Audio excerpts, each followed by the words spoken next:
ॐ नमो अरिहन्तानं ॐ नमो सिद्धानं ॐ नमो अरिहन्तानं ॐ नमो सिद्धानं अरिहंतो को नमन है, श्री सिद्धों का सुमिरन है। नमो अरिहंताणं नमो सिद्धाणं नमो आयरीयाणं नमो वज्रायाणं नमो लोये सवसाहूणम्।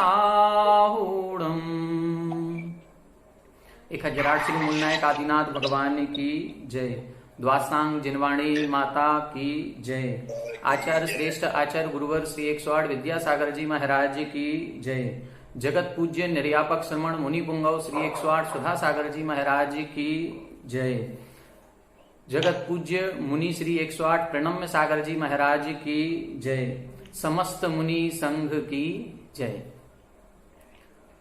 आज की सभा में पधारे हुए सभी गणमान्य अतिथि, सकल दिगंबर जैन समाज रेवाड़ी के प्रधान श्रीमान सुनील जी, जैन पब्लिक स्कूल के आदरणीय प्रधान जी श्रीमान पदम जी, अकलंक शरणालय छात्रावास के अध्यक्ष श्रीमान प्रवीण जी, रेवाड़ी एजुकेशन बोर्ड के प्रधान श्रीमान राजकुमार जी, जेपीएस स्कूल के उपाध्यक्ष या उपप्रधान श्रीमान प्रदीप जी, आगम प्रकाशन समिति के संयोजक श्रीमान अजित प्रसाद जी, प्राकृत पाठशाला की सचिव श्रीमती नेहा जी और अकलंक शरणालय के हमारे सचिव, हमारे बड़े भाई, हमारे सहपाठी, हमारे मार्गदर्शक श्रीमान राजेश जी, अकलंक शरणालय छात्रावास के अधीक्षक भाई प्रफुल्ल जी,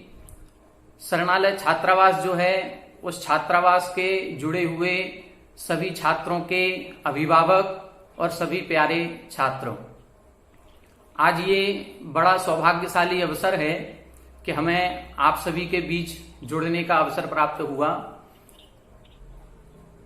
अपने आप को बहुत सौभाग्यशाली मानता हूं। अभी तक का जो जीवन काल हमारा निकला, बहुत सौभाग्यशाली क्षण है हमारे जीवन में कि हमें एक ऐसे जैन कुल परिवार में जन्म हुआ जहां से हमें शिक्षा अर्जन करने के लिए कहीं इधर उधर ना भेज करके श्री दिगंबर जैन श्रमण संस्कृति संस्थान सांगानेर भेजा गया। ये सबसे बड़ा सौभाग्यशाली क्षण है।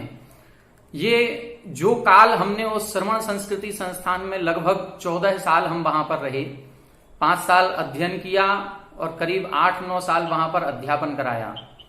ये जो 14 साल रहे, ये हमारे जीवन के स्वर्णिम समय रहा, ये स्वर्णिम वर्ष रहे जिसको हम गोल्डन चांस कहें। वहां से कई सारे अनुभव हमने सीखे। उन अनुभवों को हम आपके साथ आज थोड़ा सा साझा करेंगे। मैं, जैसा कि राजेश जी ने कहा कि बहुत बड़े पंडित हैं, विद्वान हैं, ज्ञानी हैं, ऐसा कुछ भी नहीं है।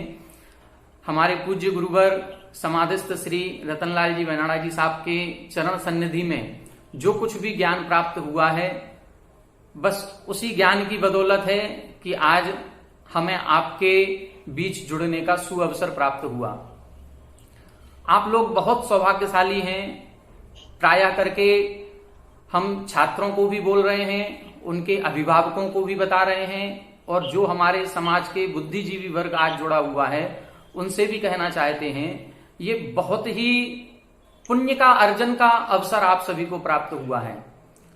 कुछ काम ऐसे होते हैं जहां पर काम तो 10 लोग मिलकर के करते हैं, लेकिन फायदा किसी एक का होता है, 9 का नुकसान हो जाता है।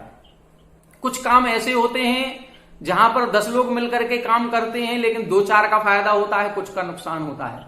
कुछ कार्य ऐसे होते हैं जहां पर जो करने वाला है उसका नुकसान होता है, बाकी सबका फायदा होता है। लेकिन ये जो उपक्रम शुरू हुआ है ना, संस्थान खोलने का, जैन संस्कृति के संरक्षण करने का, पूज्य प्रणम्य सागर जी, पूज्य सुधा सागर महाराज श्री ने ये जो एक छात्रावास की स्थापना की है, इसमें जितने लोग जुड़ेंगे वो सभी का फायदा है, सभी का लाभ है, सभी को पुण्यार्जन का अभूतपूर्व स्वर्णिम अवसर प्राप्त हुआ है। न केवल बच्चों के लिए, न केवल उनके अभिभावकों के लिए, न केवल समाज श्रेष्ठियों को, और न केवल हम सभी जो कमेटी मेंबर हैं उन सब के लिए। जो भी इस संस्थान से जुड़ेगा उसके लिए भविष्य के लिए फायदा ही फायदा, इस भाव के लिए भी और पर भाव के लिए भी। हम तो जैन सिद्धांत को पढ़ने वाले हैं। जैन सिद्धांत केवल इस भाव की बात नहीं करता है, परभाव की बात ज्यादा करता है कि ये भाव जो हमको मिला है इसकी दुर्लभता को समझें और इसकी दुर्लभता को समझ करके परभाव का सुधार करें। हमारा आगामी भाव क्या होगा, हमें उसकी चिंता ज्यादा है। और ये संस्थाओं से जुड़ करके ये जो परोपकार का कार्य प्रारंभ हुआ है पूज्य मुनि श्री प्रणम्य सागर जी की प्रेरणा से, अद्भुत कार्य है। इसको सुअवसर मान करके चलें। बच्चों को जो आप पढ़ने आए हैं ना, आपको पढ़ने तो कहीं ना कहीं जाना था। आप घर में रहते तो वहां पढ़ाई करते, घर में नहीं रहते कहीं बाहर पढ़ने जाते, किसी अदर कास्ट हॉस्टल में जाकर के रहते। कोटा है, कई इंदौर है, कई सारे शहर ऐसे हैं जहां पर कई सारे एजुकेशन के प्लेटफॉर्म खुले हुए हैं। उन प्लेटफॉर्म में जाकर के आप कहीं ना कहीं पढ़ाई करते, लेकिन जो अवसर, जो संस्कार और जो संस्कृति आपको यहां सीखने को मिलेगी वो कहीं और नहीं मिल पाती। और सबसे बड़ा सौभाग्य केवल अकलंक शरणालय में प्रवेश लेने का नहीं है, यहाँ का जो ये विद्यालय है ये भी एक जैन पब्लिक स्कूल है। ये भी एक जैन पब्लिक स्कूल है। ये जैन होने के साथ साथ एक संस्कारों को देने वाला स्कूल है। आज हमारे महाराज श्री पूज्य गुरुवर सुधा सागर महाराज श्री या जितने भी पूज्य गुरुवर हैं सभी ये कह रहे हैं कि अब हमें कॉन्वेंट की शिक्षा खत्म करनी है, हमें अपने जैन स्कूल खोलने हैं। और उनका केवल एक ही बहुत अच्छा परिणाम होता है कि कम से कम जैन स्कूल में हम पढ़ते हैं तो अंडे को शाकाहारी तो नहीं कहेंगे, मांसाहारी ही कहेंगे। अदर स्कूलों में पढ़ने जाते, अदर कॉलेजेस में जाते तो वहां पर अंडे को भी शाकाहार कहा जा रहा है। आजकल तो टीवी पर ऐड आने लगी है, संडे हो या मंडे रोज खाओ अंडे। अब ऐसे परिवेश में जाकर के यदि आपको ऐसा छात्रावास मिला जो किसी साधु की प्रेरणा से खुला हुआ है, ऐसा स्कूल मिला है जहां पर जैन विद्यार्थी, जैन वहां की कम्युनिटी और जैन सारे टीचर हैं और सभी आपको एक जैन संस्कृति से परिचय करा रहे हैं, ये बहुत बड़ा सौभाग्य है। पढ़ना तो कहीं ना कहीं था। आप किन परिस्थितियों से घर से यहां पर आए हैं वो परिस्थितियां कुछ भी हो सकती हैं।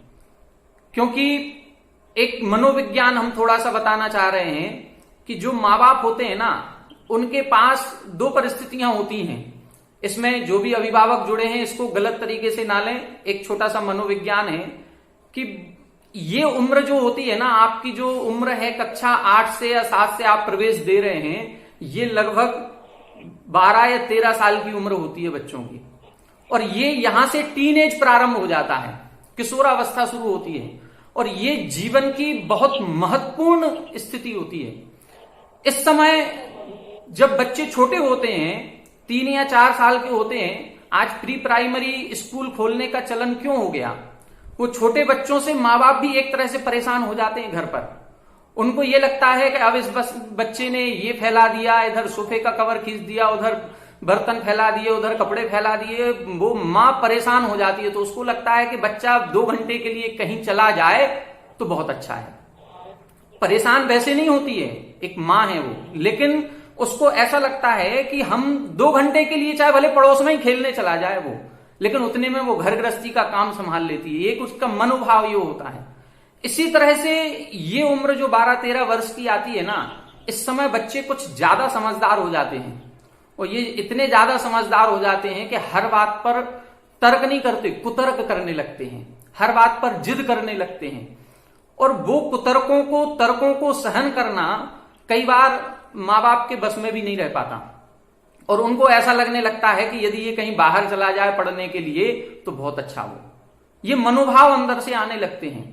और सौभाग्य से यदि ऐसा कोई संस्थान, ऐसा कोई छात्रावास मिल जाए जो साधुओं की प्रेरणा से खुला हो, जैन संस्कृति को बढ़ाने वाला हो, तो हर एक माँ बाप लालायत हो जाते हैं।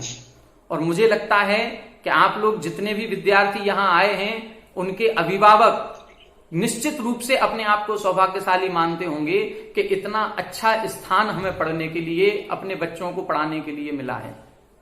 जो बच्चे हैं, बच्चे इस उम्र पर ज्यादा भविष्य के बारे में अपने चिंतित नहीं होते हैं। हमें जहां तक लगता है वो बस ये सोचते हैं कि मुझे बाहर भेजा जा रहा है। कुछ बच्चों की ये अंतरंग इच्छा रही होगी, जिज्ञासु प्रवृत्ति के जो होते हैं वो ये सोचते हैं कि मुझे बाहर जाना है, मेरे इस गृह नगर में जहां के वो रहने वाले हैं वहां पर इतनी अच्छी एजुकेशन नहीं मिल पाएगी, तो वो बाहर का एक वातावरण खोजते हैं कि कहां जाएं। और ऐसे में यदि रेवाड़ी में ये संस्थान खुल गया तो उन बच्चों के लिए बहुत ही सौभाग्यशाली अवसर है, स्वर्णिम अवसर है। अब आप कैसी भी परिस्थिति से आए हों, चाहे आपको भेजा गया हो और चाहे आप अपनी मर्जी से आए हों, अब आपको केवल ये सोचना है कि अब हम यहां आ चुके हैं, अब आपका एडमिशन अकलंक शरणालय में हो चुका है, अब आप अपने घर को भूल जाइए। अब आपको ये नहीं सोचना है कि हमारे माँ बाप क्या सोच रहे हैं, हमारे घर की क्या परिस्थिति है, हमारे घर में हमारी माँ कैसे रह रही होगी, कुछ मत सोचो। बस अब तो ये स्वर्णिम अवसर आपको मिला है। ये जीवन के 10 साल 12 साल जो रहते हैं ना, 13 साल से लेकर के ये जो पढ़ाई आपकी शुरू हुई है, ये पढ़ाई लगभग 20 22 25 साल तक आपकी चलेगी। तो लगभग 12-13 साल का ये जो समय है, ये पढ़ने की दृष्टि से स्वर्णिम काल है। आप इस समय जितना पढ़ जाएंगे, जितना ज्ञानार्जन कर लेंगे, उतना आपके जीवन में बहुत काम आएगा। ये स्वर्णिम अवसर। आप लोगों ने कभी सुना होगा, एक बार बीरबल और अकबर के बीच में चर्चा हुई तो अकबर ने कहा 27 में से 9 जाएंगे तो कितने बचेंगे? तो बीरबल बोले कि 27 में से 9 जाएंगे तो कुछ नहीं बचेगा। तो बोले अरे इतना भी हिसाब किताब नहीं आता, 27 में से 9 जाएंगे तो कितने बचेंगे? बोले हाँ कुछ नहीं बचेगा। उन्होंने समझाया कि 27 नक्षत्र होते हैं और उन 27 नक्षत्र में से यदि 9 नक्षत्र निकाल दिए जाएं तो कुछ भी नहीं बचेगा। 9 नक्षत्र होते हैं वो बरसात के समय के, जो 4 महीने का चौमासा होता है, उस समय पृथ्वी हरी भरी हो जाती है। उस समय पृथ्वी को ऐसी बरसात होती है कि जो गर्मी के बाद, जो गर्मी में पतझड़ आया था, वो सारी पृथ्वी हरी भरी हो जाती है। यदि वो 9 नक्षत्र ही खत्म कर दिए जाएं तो कुछ भी नहीं है पृथ्वी में। बस आप ये मान करके चलो, ये जो आपके 10-12 साल हैं वो उन्हीं 9 नक्षत्रों के समान हैं। बस यहां आप जितना उस बरसात के पानी का अवशोषण कर लेंगे, उतना आप गर्मी में भी, आप वृक्षों को देखें। हम रोजाना देवगढ़ जाते हैं, देवगढ़ में हमारी पोस्टिंग है और देवगढ़ पूरा जंगली एरिया है, चारों तरफ जंगल है। जब गर्मियों में हम स्कूल जाते हैं, ये मई जून के समय में, तो सारे वृक्ष उधर के सूखे नजर आते हैं, सारे वृक्ष सूखे नजर आते हैं। कई बार मन में यह विचार आता है कि इन जंगल में अपन लोग कोई पेड़ यदि घर में पौधा लगा हो तो उसको रोज पानी देते हैं, लेकिन वहां कौन पानी देने वाला है? कोई पानी देने वाला नहीं। ये वृक्ष कैसे जिंदा रहते हैं, कैसे ये अपने जीवन काटते होंगे? तो उन्होंने कुछ नहीं किया, उन वृक्षों को केवल पानी मिलता है बरसात का, और उस बरसात के पानी को इतना ज्यादा अवशोषित कर लेते हैं कि वो गर्मी के, भीषण गर्मी के दिनों में भी उस पानी से अपने आप को बचाए रखते हैं। तो ये जो छात्रावास का ये जो आपको स्वर्णिम समय मिला है, इसका भरपूर उपयोग करें। जो आपको सिखाया जा रहा है, जो भी ज्ञान मिले, जिस भी फील्ड का मिले, जिस विषय का मिले, आप ये मत सोचो कि हमें इस फील्ड में जाना ही नहीं है, हमें मैथ पढ़ना ही नहीं है, हमें मैथ की लाइन में जाना नहीं, हमें बायो नहीं पढ़ना, हम बायो साइंस की लाइन में नहीं जाना। नहीं, ये मत सोचो। कई बच्चों के मन में आता होगा कि हम तो इधर हाई एजुकेशन लेने आए थे, हमें कहाँ ये जैन धर्म पढ़ा रहे हैं, जैन धर्म का पीरियड लगाया जा रहा है, हमको कहाँ विधि विधान सिखाए जाएंगे, हमको कहाँ ज्योतिष वास्तु सिखाया जाएगा। यहाँ सब सिखाया जाएगा, जो कुछ भी सिखाया जाए। हम सांगानेर छात्रावास में रहे, एक भी धारा ऐसी नहीं है जिसका ज्ञान हम लोगों को नहीं दिया गया हो। ज्योतिष वास्तु का भी दिया गया, विधि विधान का भी दिया गया, और सारा योगा का प्रशिक्षण हुआ, और हम लोगों को पर्सनैलिटी डेवलपमेंट कैंप जो लगते हैं उन कैंप में ले जाया गया, कई तरह की फैक्ट्रियों में भी ले जाया गया, कैसे न्यूज़पेपर छपते हैं ये दिखाया गया, कई तरह का नॉलेज कोई वर्णन नहीं कर सकते हैं। अब उस समय कई बार ऐसा लगता था कि हमें विधि विधान कराने ही नहीं है, हम क्यों सीखें। 15 दिन का प्रशिक्षण दिया गया और 15 दिन में रोजाना 8 घंटे की क्लास लगाई। उन्होंने कहा सीखो ये मंडप शुद्धि कैसे होती है, ये क्या होता है, कैसे मंत्र। कई बार ऐसा लगता था हमें नहीं कराना है, इस लाइन में नहीं जाना हमें, हम क्यों सीखें। तो भी भले नहीं जाना हो, ये आपका बाद में निर्णय करना है हमें कि हम विधान कराएंगे या नहीं कराएंगे, ये बाद का निर्णय है। अभी जो मिल रहा है अभी सीखो, अभी सीखने का समय है। जो कुछ भी सिखाया जाए उसको सीखना है। आप ये मत सोचो कि हम इस लाइन में जाएंगे या नहीं जाएंगे। आपको जो संस्कार दिए जाएंगे उन संस्कारों को लीजिए। आप संस्कृति का संरक्षण करने के लिए आए हैं। जो कुछ भी सिखाया जाए, कई बार घरों में भी ये चीजें सिखाई जाती हैं कि बेटा कमरे से बाहर जा रहे हो तो फैन ऑफ करके निकलो, कमरे से बाहर गए हो लाइट ऑफ क्यों नहीं की। बार बार टोका जाता है छोटी छोटी चीजों के लिए। यहां सब कुछ सिखाया जाएगा।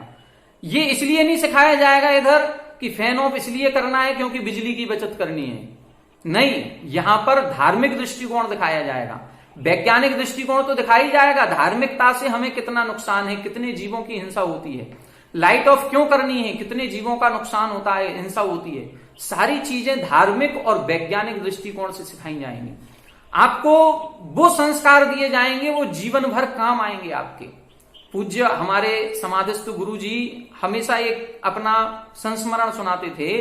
वो कहते थे कि उनके पिताजी ने उनको जब पाठशाला में डाला तो कई सारे और उद्योगपति थे। उन्होंने कहा कि आप इतने बड़े उद्योगपति हैं, आपने अपने बच्चों को पाठशाला क्यों भेजा। तो उन्होंने कहा हमने इनको पाठशाला नहीं भेजा, हमने एक अपनी नई फैक्ट्री खड़ी की है। बोले फैक्ट्री खड़ी कैसे कर ली।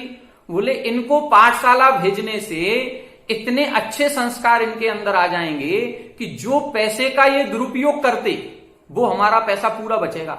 देखो आप पाठशाला जाने से ऐसे संस्कार आएंगे। एक यदि आदत बुरी लग जाए तो उसमें हजारों रुपए खर्च हो जाएगा, पता भी नहीं चलेगा। और जितनी जिंदगी है, यदि मान लो एक कोई बच्चा है 15 साल की उम्र में, यदि उसको गुटखा खाने की आदत पड़ गई तो अब बताओ वो पूरे जीवन भर गुटखा खाएगा तो हजारों लाखों रुपए खर्च कर देगा उसमें। लेकिन यदि पाठशाला जाने पर एक संस्कार आ गया तो आपकी कितनी करोड़ों की बचत हो गई। ये बहुत बड़ी बचत है, केवल पैसे की नहीं, आर्थिक रूप से नहीं, आपकी जाएंगी।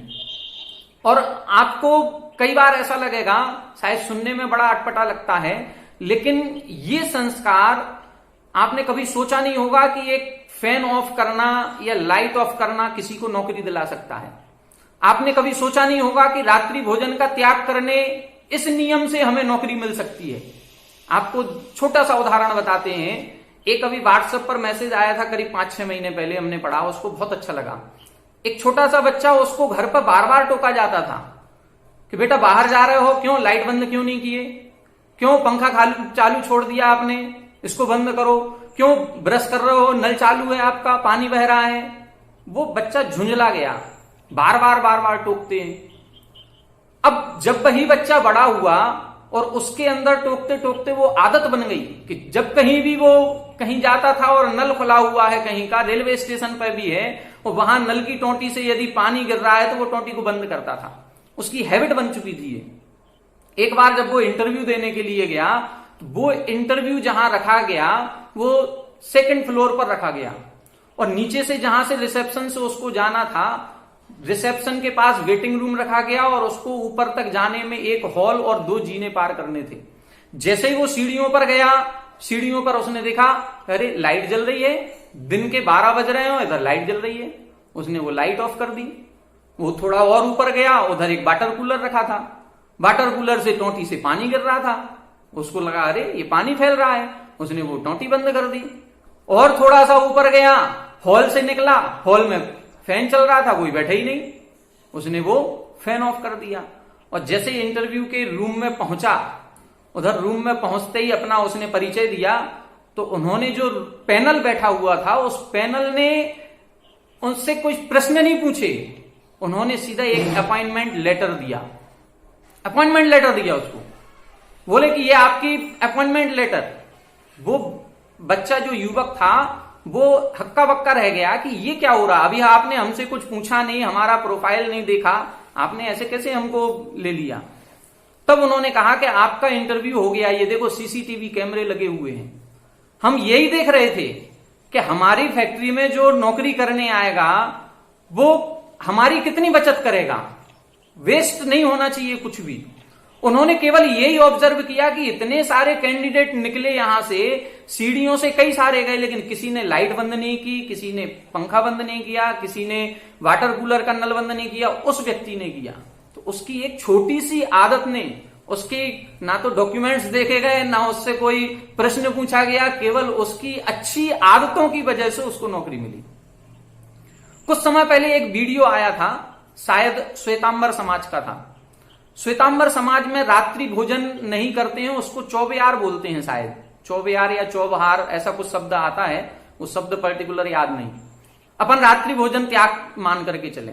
एक बच्चे को घर में ये संस्कार दिए गए, उनके माँ बाप ने दिए कि रात्रि भोजन नहीं करना चाहिए, और उसने कभी जीवन में रात्रि भोजन नहीं किया। जब एक मार्केटिंग कंपनी में वो इंटरव्यू देने गया, और मार्केटिंग कंपनी में जैसे ही उसने अपना वो बायोडाटा रखा, तो उन्होंने यही पूछा, आप जैन हैं? बोले हाँ, हम जैन हैं। अच्छा, जैन की क्या विशेषता होती है ये बताओ। तो उसने कहा कि जैनी लोग रात में खाना नहीं खाते हैं। तो उधर उस बॉस ने ये पूछा कि ये बताओ क्यों नहीं खाते हैं, रात को खाने में क्या आपत्ति है? हम तो यहां से जाएंगे, अभी रात को 9 बजे हमारी शिफ्ट खत्म होती है, और रोज रात को ही खाना खाते हैं। जितने हमारे वर्कर हैं रात में 9 बजे पहुंचेंगे, ये रात को ही खाना खाते हैं। आखिर ऐसा क्या है कि आप लोग रात में खाना नहीं खाते? तो उन्होंने, उस युवक ने उस व्यक्ति को समझाया, लेकिन वो व्यक्ति नहीं माना। बोले हम ऐसे नहीं मानेंगे। अच्छा, बोले तुम्हारा डॉक्यूमेंट एक तरफ, हम तुम्हें नौकरी देंगे, पक्के में देंगे, बस तुम्हें एक काम करना है, तुम्हें ये काम करना है कि हमारे बाहर हॉल में 40 वर्कर बैठे हुए हैं, और तुम्हारी जॉब है मार्केटिंग की। अब तुम्हें अपने इस नियम की मार्केटिंग करनी है। तुम बाहर जाकर के, तुम्हें 10 मिनट का समय दिया जाता है, और इस 10 मिनट में तुम 40 लोगों को यह समझाओ कि रात्रि भोजन क्यों नहीं करना चाहिए। और यदि तुमने 40 में से मात्र 4 लोगों का भी रात्रि भोजन त्याग करा दिया, या 4 लोग भी तुम्हारी बात से सहमत हो गए, तो हम तुम्हें नौकरी देंगे। देखो जरा, हमने कभी ये सोचा नहीं होगा, ना हम सोच सकते हैं, ना आप सोच सकते हैं कि कभी एक ऐसी नौकरी भी हमको मिलेगी कि जो नियम हम ले रहे हैं, उस नियम को हमें 4 लोगों को और दिलाना है, और केवल इतना सा करने पर हमें नौकरी मिल जाएगी। क्या हम लोग जो नियम लेते हैं उस नियम के बारे में पूरी जानकारी रखते हैं?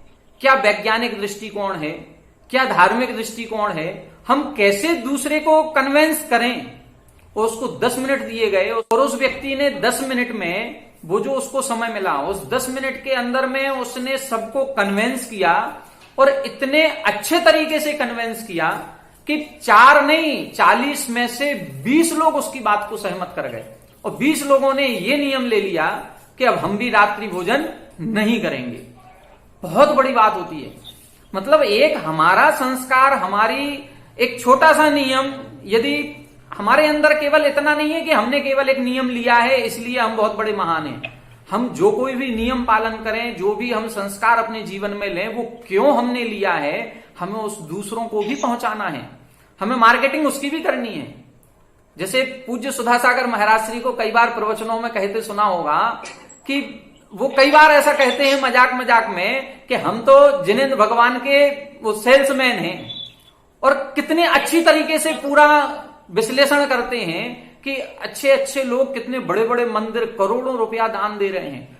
कई लोगों ने शांति धारा अभिषेक करना शुरू कर दिया, कई लोगों ने कितने सारे नियम ले लिए, कितने सारे श्रावक संस्कार शिविर उन्होंने लगाए, और उस श्रावक संस्कार शिविर में भर्ती होकर के कई लोगों का जीवन बदल गया। कई सारे तो मुनि दीक्षा ले लिए, मुनि दीक्षा मुनि बन गए।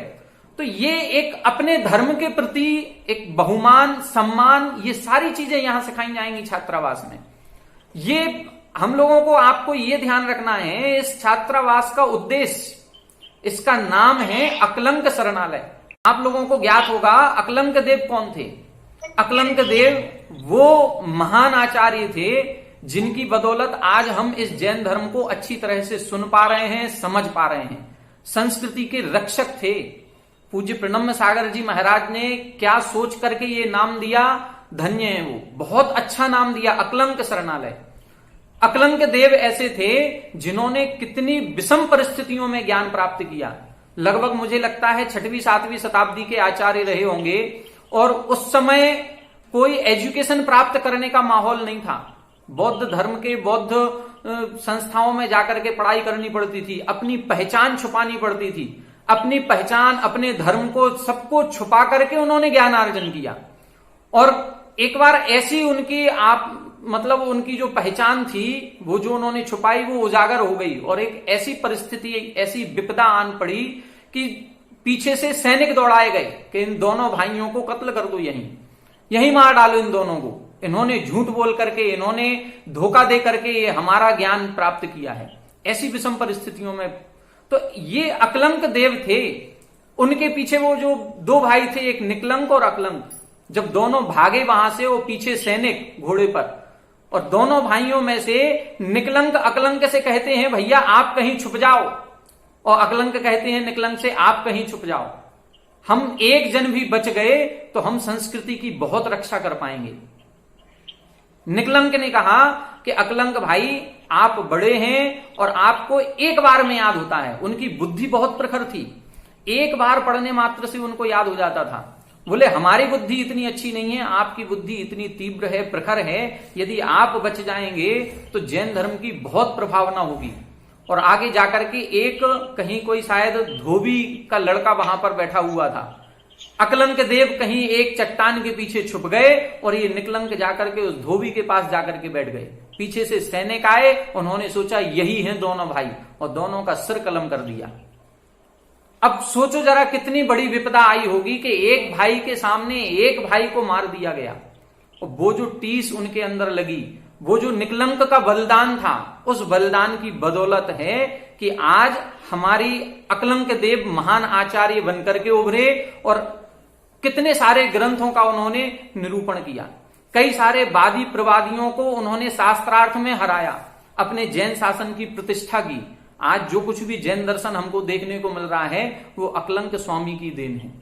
तो हमारा ये कहना है कि आप जितने भी छात्र इस संस्थान में पढ़ने के लिए आए हैं, ये संस्थान के नाम के अनुरूप हमें कार्य करना है। ये संस्कृति है, हमें इस संस्कृति का संरक्षण करना है। दो चीजें हैं, एक प्रकृति और एक संस्कृति। जब प्रकृति विनाश करते हैं ना, प्रकृति के साथ जब छेड़छाड़ होती है, तो ये आज हम देख रहे हैं महामारी कितनी फैल रही है, ये प्रकृति से छेड़छाड़ की गई। प्रकृति का हम संरक्षण नहीं कर पाए तो ऐसी महामारी आई। इस महामारी ये ज्यादा दिन नहीं चलेगी, ये 2-3 साल चल रही, 1 साल हो गया, 1 आध साल और चलेगी, 2-3 साल में फिर भी खत्म हो जाएगी। लेकिन यदि संस्कृति के साथ छेड़छाड़ हो जाती है तो वो संस्कृति से पीढ़ियां नष्ट हो जाती हैं।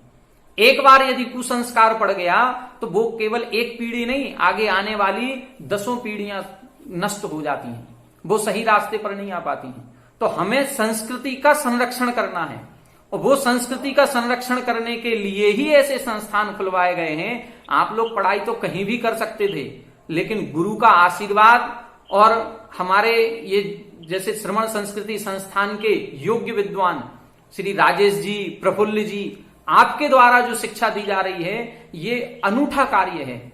ये आप अपने आप को सौभाग्यशाली समझें कि हमें ऐसे संस्थान में पढ़ने का अवसर प्राप्त हो रहा है।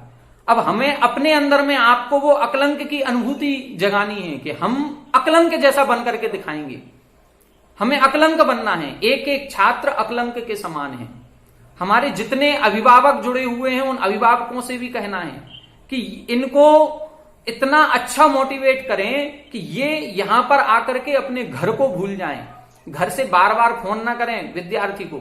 वहां पर इतनी अच्छी सुविधाएं दी गई हैं, घर से बेहतर सुविधाएं। राजेश जी से हम कई वर्षों से जुड़े हुए हैं, और जब से ये अकलंक शरणालय खुला हुआ है तब से इनके मुख से हमेशा इस शरणालय अकलंक छात्रावास की तारीफ ही सुनते आए हैं। इतनी अच्छी व्यवस्थाएं यहां पर दी हुई हैं। हमारे छात्रावास के कमेटी मेंबर भी जितने हैं, आप लोगों की बहुत, आप लोगों को धन्यवाद, साधुवाद, आभार व्यक्त करते हैं जो इतनी अच्छी सुविधाएं आपने इन लोगों को दी हैं। एक कहा जाता है कि जब घर से बेटी की विदाई होती है तो विदाई के समय पहले एक गीत गाया जाता था। उस गीत के शब्द होते थे कि बाबुल की दुआएं लेती जा, जब तुझको सुखी संसार मिले, मैके की कभी ना याद आए, ससुराल में इतना प्यार मिले। तो आप लोग भी बहुत सुविधाएं दिए हुए हैं, ये बेटी नहीं है, ये बेटे भली हैं, लेकिन इनकी भी विदाई हुई है। अब इनको भी इतना प्यार, इतना वात्सल्य, इतनी सुख सुविधाएं आप वहां दीजिए कि इनको अपने घर की याद ना आ पाए।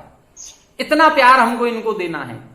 हमारे अधीक्षक जो अभी प्रफुल्ल जी आए हैं, प्रफुल्ल जी भी बहुत अच्छे हैं, स्नेह वात्सल्य देने वाले हैं। और श्रमण संस्कृति संस्थान, देखिए श्रमण संस्कृति संस्थान से जितने विद्वान अपने निकले हुए हैं, इन्होंने सब जगह अपना एक झंडा, एक ध्वजा फहराई हुई है। जितने संस्थान आज चल रहे हैं ना इस पूरे भारत में, वो सारे श्रमण संस्कृति संस्थान की बदौलत चल रहे हैं।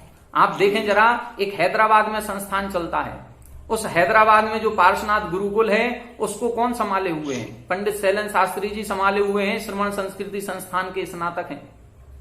साड़ूमल में एक विद्यालय चलता है, उसको हमारे विनीत जी प्राचार्य बन करके प्राचार्य पद पर प्रतिष्ठित हैं, वो भी हमारे श्रमण संस्कृति संस्थान के स्नातक हैं। मथुरा में छात्रावास चल रहा है, वहां पर जिनेन्द्र शास्त्री जी संस्थान के, सांगानेर संस्थान के स्नातक रहे हैं। आहार जी में संस्थान चल रहा है, वहां पर भी हमारे यहाँ के हेमंत जी, रवि जी, ये सारे विद्यार्थी वहां पर विद्वान संभाले हुए हैं। और आप रेवाड़ी में जो संस्थान चल रहा है, क्यों कहां दूर जाएं, यहाँ पर राजेश जी और प्रफुल्ल जी, आप देखें इन दोनों की प्रतिभाओं से आप बहुत अच्छे से परिचित होंगे। आप लोगों ने देख लिया होगा राजेश जी को, कितनी प्रतिभाएं इनके पास हैं। हमारे अग्रज रहे हैं और इनसे कई सारी बातें हमें सीखने को मिली हैं। तो बहुत बड़ा सौभाग्य सभी छात्रों का है कि ऐसा वातावरण, अभी राजेश जी से बात चल रही थी, यहाँ के जो अपने अकलंक के जो प्रधान जी हैं, प्रवीण जी, शायद उनके बारे में बताया, बहुत स्नेह करते हैं बच्चों को। बच्चे एक थोड़ी सी डिमांड करते हैं और जो मौसमी फल हैं या खाने पीने का कुछ भी है, सब कुछ भर भर करके ले जाते हैं। ये स्नेह है, बहुत आवश्यक है। अकलंक जो बनते हैं ना, अकलंक के पीछे, अकलंक ऐसे ही नहीं बने, अकलंक के पीछे निकलंक का बलिदान था, तब जाकर के अकलंक बन पाए। तो हम सभी को निकलंक बनना है। बच्चे हमारे अकलंक बनेंगे और जितने हमारे प्रबुद्ध वर्ग वहां का है, जितने हमारे श्रेष्ठी वर्ग हैं, हम सबको निकलंक बनना है। निकलंक बनने का मतलब हमें कोई अपनी जान का बलिदान नहीं देना है, हमें केवल अपना सहयोग करना है। हमें बहुत बड़ा बलिदान देने की जरूरत नहीं है, लेकिन एक एक अकलंक को यदि हम गोद ले लें, एक एक अकलंक का हम पूरा पालन पोषण करें, 5 साल के लिए एक बच्चे को गोद लें कि इनको हम पढ़ाएंगे। सारे प्रबुद्ध वर्ग यदि हम जुड़ जाएं वहां पर कि हम जब पूरा समर्पित होंगे, तो ये बच्चे जितने भी आएंगे ये सब अकलंक बन करके निकलेंगे। तो हमें जितने कमेटी मेंबर हैं, वैसे हम इस योग्य नहीं हैं, ना हमारा इतना अच्छा अनुभव है कि हम आपको कोई सलाह या सुझाव दें, लेकिन फिर भी एक जैसे कहा जाता है अपने आगम, जैन आगम ग्रंथों में कि मुनि बनना सरल है, बने रहना बहुत कठिन है। मुनि बनना सरल है, बने रहना बहुत कठिन है। बहुत कई साधु ऐसे हो जाते हैं जो अपने पद से भ्रष्ट हो जाते हैं, नहीं संभाल पाते हैं। इसी तरह से संस्थाएं खड़ी करना बहुत सरल है, लेकिन उन संस्थाओं को बहुत लंबे समय तक चलाना बहुत कठिन होता है। कई तरह की समस्याएं आती हैं, लेकिन उन समस्याओं को केवल एक उद्देश्य यदि हमारे पास है, वो एक उद्देश्य यदि सही दिशा में हम जा रहे हैं, तो वो उद्देश्य एक मोटिवेशन, गुरुओं का आशीर्वाद, ये हमको आगे ले जाने में बहुत सहयोग करता है, बहुत मदद करता है। तो हमारा केवल कहना इतना है कि अकलंक यदि हम इनमें देख रहे हैं कि हम अकलंक का चेहरा देखें कि सभी छात्र हमारे अकलंक जैसे बनेंगे, तो हमको भी पहले निकलंक बनना पड़ेगा। और निकलंक बन करके हम जितने, देखो आपके छात्रावास में बहुत कम छात्र आ रहे हैं, अभी आपका है ही इतना मोटिव कि हमको कम छात्र लेने हैं, 8 या 10 छात्र एक साल में ले रहे हैं, तो 10 निकलंक बनकर के तैयार हो जाएं कि हम एक छात्र को गोद लेते हैं, तो ऐसी संस्थाएं सैकड़ों वर्षों तक चलती रहेंगी। हमें कभी गुरुओं के सामने नहीं कहना पड़ेगा कि अब हम कैसे आगे चलाएं।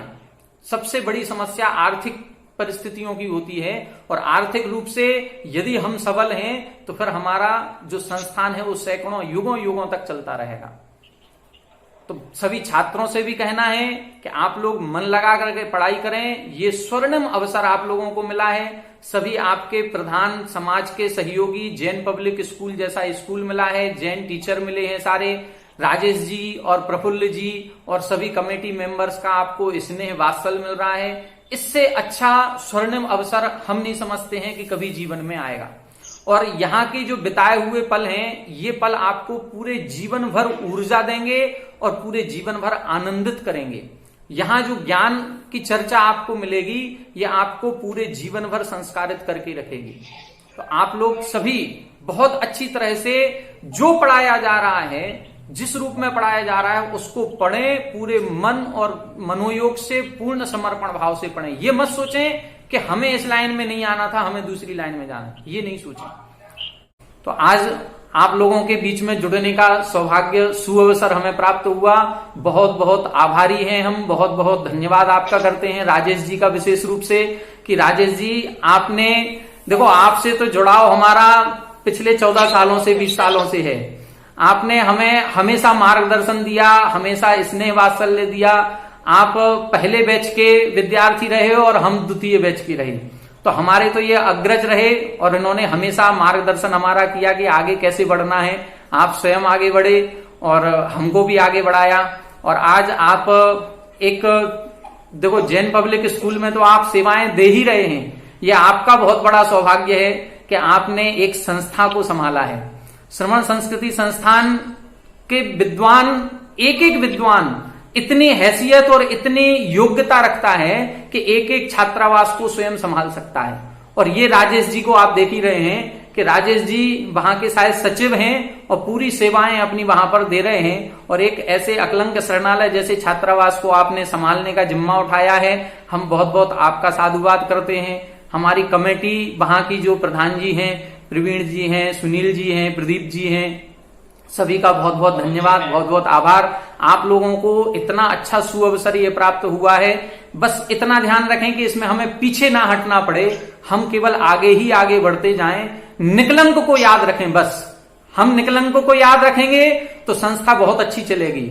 और छात्र अकलंक को याद रखेंगे तो छात्रों की प्रगति खूब होगी, छात्रों की भी प्रगति हो और हम सभी का भी पुण्यार्जन खूब अच्छा हो और खूब संस्था सैकड़ों सालों तक चलती रहे, यही भावना है। सभी का आभार, सभी का धन्यवाद।